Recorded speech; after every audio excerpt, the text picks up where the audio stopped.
Good morning. Today's reading comes from Luke's Gospel, chapter 15, verses 1 through 32. You're all familiar with the story, the parable of the prodigal son. The younger son goes to his father and asks for his inheritance.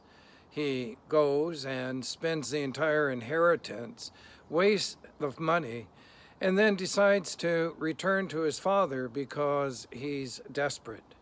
His father welcomes him with open arms.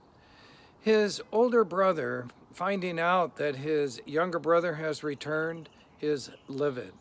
In fact, he refuses to go into the house to be part of the welcoming home for his younger brother.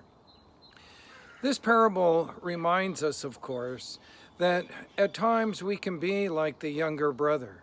We can leave our loved ones for the sake of selfish desires and perhaps to feed our addictions.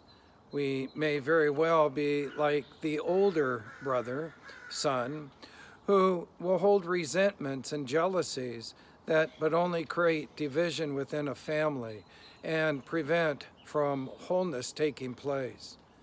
Perhaps we can identify with the father, who is faithful to both his sons through thick and thin. The prodigal father here is, of course, God.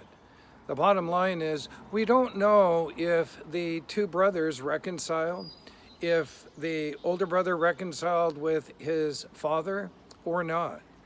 We do know that his love was faithful. And that's the point. God's love is faithful to all of us, to his sons and daughters.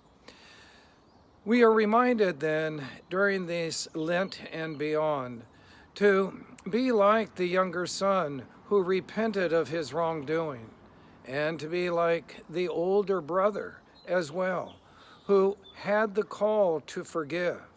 Whether he did or not, we do not know.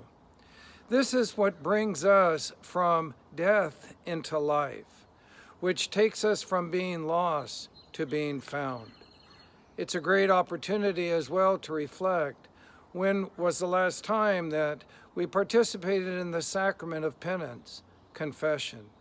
For it is there that we reconcile our choices that have not been loving or caring for our loved ones and our sister brothers in the world. St. Mary Magdalene, pray for us.